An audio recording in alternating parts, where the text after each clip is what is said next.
ఆ ఎంపీ వైఎస్ఆర్సీపీకి అలాగే వైఎస్ఆర్సీపీ అధినేత జగన్మోహన్ రెడ్డికి భారీ ఝలక్ ఇవ్వబోతున్నారా? వైఎస్ఆర్సీపీకి రాజీనామా చేసినటువంటి ఆ ఎంపీ ఈ నెల 22న టీడీపీలో జాయిన్ అవ కాబోతున్నారా?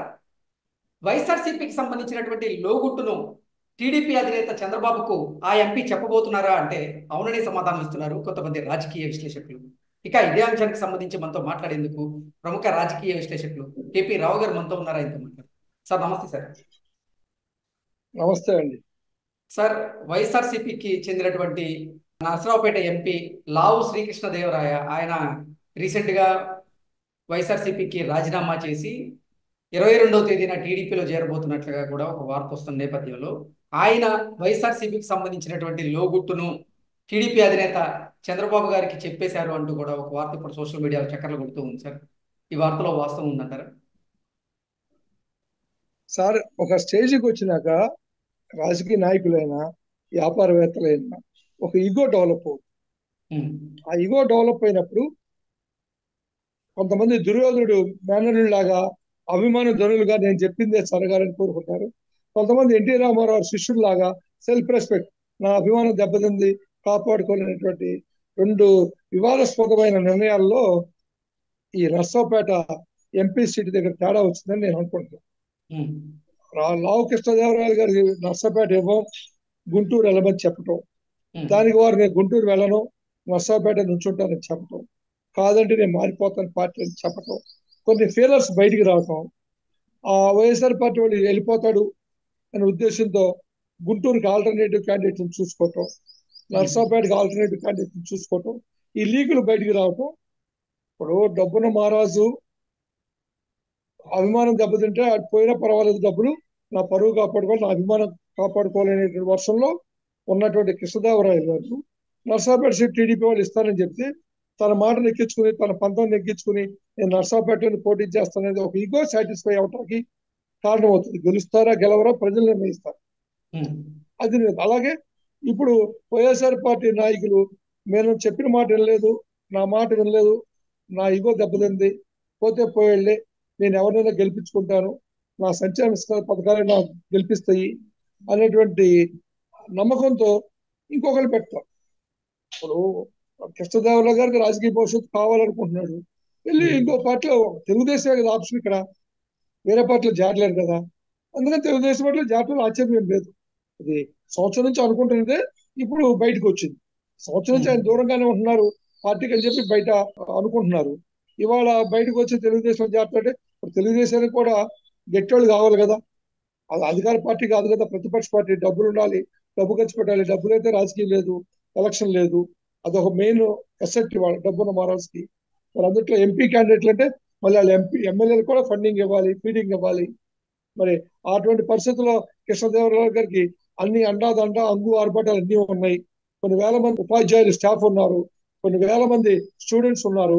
ఆ ఏరియాలో, ఆ సరౌండింగ్స్ లో వాళ్ళకి డైరెక్ట్ గా ఇండైరెక్ట్ గా ఉపయోగపడతారనేటువంటి నమ్మకంతో తనకు బేసిక్ గా కొంత ఓట్ హక్కు ఉంది, క్యాన్వాసింగ్ చేసుకోగలను, పోల్ మేనేజ్మెంట్ చేసుకోగలను అనే నమ్మకంతో తెలుగుదేశం పార్టీకి అడగచ్చు. తెలుగుదేశం పార్టీ వాళ్ళు కూడా నర్సాపేటలో ఎవరో ఒకరు క్యాండిడేట్ కావాలి, అందులో ఎగ్జిస్టింగ్ ఎంపీ అన్ని అంగులు ఉన్నాయి, వాళ్ళేం డబ్బులు ఇవ్వక్కర్లా, ఈయనే పెట్టుకుంటాడు కాబట్టి వయసు వరుస ఈయన అవసరం వాళ్ళకి, వాళ్ళ అవసరం ఈయనకు ఉంది కాబట్టి చేర్చడం వాళ్ళకి అవసరం, చేరడం ఈయనకి అవసరం.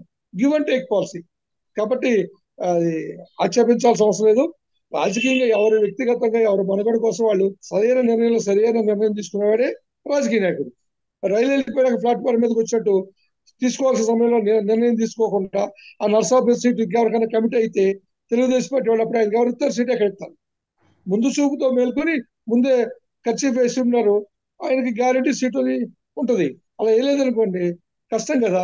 ఇవాళ ఒక రాజకీయంలో ఒక నిర్ణయం తీసుకున్నప్పుడు ఒక క్షణం లేట్ అయినా చేయి దాటిపోతుంది పరిస్థితి. కాబట్టి ముందు చూపుతో ఆయన తీసుకున్నారని నేను అనుకుంటున్నాను.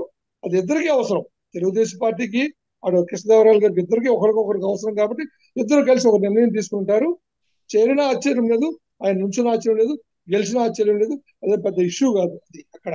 కాబట్టి we have to appreciate both the people. ఒకరికొకరు క్విట్ ప్రో అంటారు, ఏమంటారో ఇద్దరు ఇచ్చిపుచ్చుకునే ధోరణి ఇది పార్టీకి, కృష్ణదేవరాయలకి. అది మరి వైఎస్ఆర్సీపీ వాళ్ళు ఎందుకు మరి ఆ రకంగా చేజార్చుకున్నారో క్యాండిడేట్ ని, అది వాళ్ళని ప్రశ్నించుకోవాలి, వాళ్ళ అంతర్గతం మనకు తెలియదు కాబట్టి I don't want comment on. Sri Krishnadevaraya వైసీపీకి సంబంధించినటువంటి లోగుట్టును చంద్రబాబు గారికి చెప్పబోతున్నారు అంటే కూడా ఒక వార్త ఇప్పుడు సోషల్ మీడియాలో చక్కర్లు కొడుతూ ఉంది. సార్ అసలు నాకు తెలియకడతా జగన్మోహన్ రెడ్డి గారికి లోగుట్టే ఉందండి. అన్ని తెలిసిన పుస్తకమే కదా, అన్ని 5 ఏళ్ళకి చూస్తానన్నాం కదా, ఇంకా లోగుట్లే ఉంటాయి.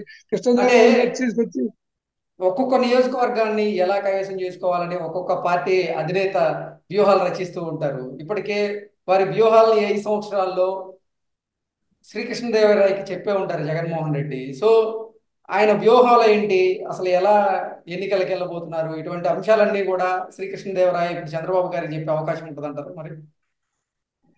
నాకు తెలిసి జగన్మోహన్ రెడ్డి గారు ఏ ఒక్క ఎంపీతోనూ ఈ వ్యూహాల గురించి మాట్లాడతారని నేను అనుకున్నాను. అసలు ఆయనకు అపాయింట్మెంట్లు ఇవ్వట్లేదు, మమ్మల్ని కలవట్లేదు అని ఎమ్మెల్యేలు ఎంపీలు మాట్లాడితే ఇంకా వీళ్ళతో వ్యూహాలు చర్చిస్తారని నేను ఎక్స్పెక్ట్ చేయను. ఒకవేళ అలాంటిది ఏదైనా ఉంటే డెఫినెట్ గా తన రాజకీయ కోసం, తన మనుగడ కోసం, తన జారబోయే పార్టీ కోసం, తన దేని పార్టీ కోసం, గెలుపు కోసం చెప్పడంలో పెద్ద ఆశ్చర్యం లేదు. అది పెద్ద ఉపయోగపడుతుంది నేను అనుకోను. ఎందుకంటే ఎత్తుకు పై ఎత్తులు, పొత్తులు, చిత్తులు క్షణాలు బట్టి మారిపోతున్నాయి.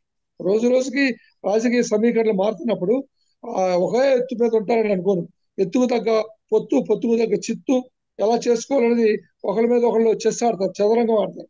ఈ చదరంగంలో ఎంతో మంది బలిపశులు అవుతారు, గెలుపు పొందుతారు, ఓడిపి పొందుతారు. కాబట్టి కృష్ణదేవరాయలు గారు జగన్మోహన్ రెడ్డి యొక్క లోపాయికారి ఒప్పందాలు ఆయన గురించి అంత తెలిసి చేసేంతటి వ్యక్తి కాదనుకుంటున్నాను. ఎందుకంటే ఈయన చాలా దూరంగా ఉంటున్నాడు అనేది నుంచి బయట ఉన్నటువంటి టాకు.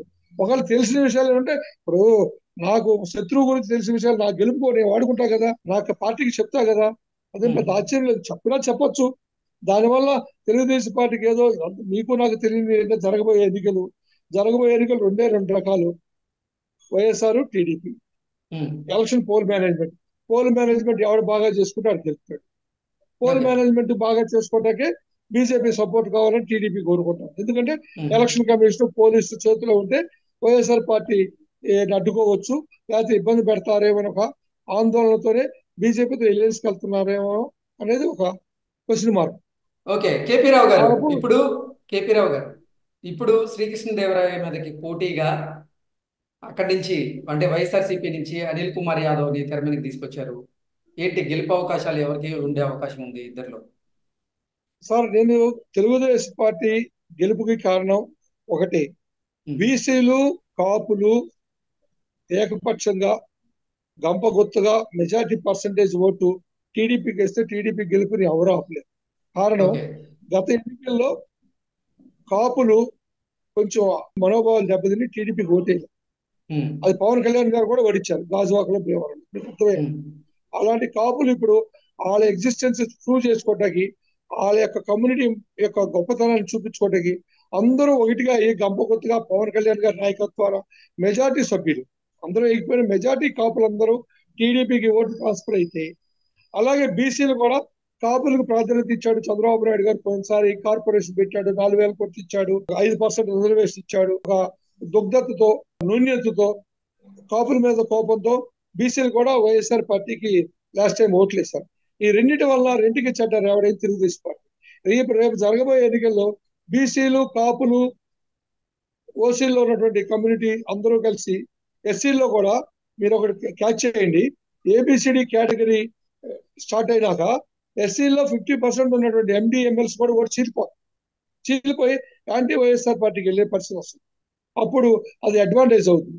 ఇవన్నీ మైనారిటీస్ కూడా ఇదివరకు 100% లో 80% వైఎస్ఆర్సీపీకి ఇస్తే ఈసారి 60% 20% టీడీపీకి వెనక్కి వస్తుందని చెప్పేసి జరిగిన పరిణామాల మీద నేను అనుకుంటాను. కాబట్టి అనిల్ కుమార్ గారు నర్సాపేటలో నుంచున్నంత మాత్రం అతను వైఎస్ఆర్ లావు కృష్ణదేవరాయలకి కాంపిటేటివ్ క్యాండిడేట్ అనుకోను. అక్కడ ఏదైనా ఒక రెడ్డి గారినో ఎవరైనా పెడితే కాంపిటేటివ్ ఉంటుంది కానీ ఆ ఏరియాలో ఆయన జంగా కృష్ణమూర్తి గారు డిఫర్ అయ్యాడు, ఆయన యాదవులు.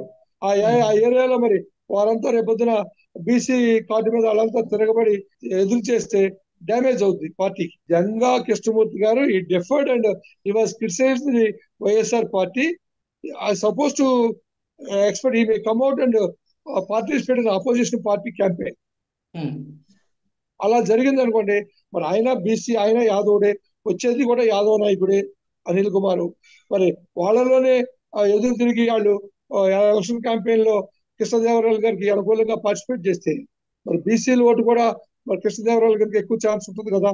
తెలుగుదేశం పార్టీ క్యాండిడేట్స్ మరి అక్కడ లోకల్ లీడర్స్ ఎఫెక్ట్ ఇవన్నీ కలిపితే మరి ఆ ప్రజెంట్ ఎంపీ నాన్ కాంట్రవర్సీ అందరితో సఖ్యతగా ఉంటాడు. కొంచెం 60%, 40% కృష్ణదేవరాయలు గారికి ఉంటుంది అనేది నా పర్సనల్ ఫీలింగ్.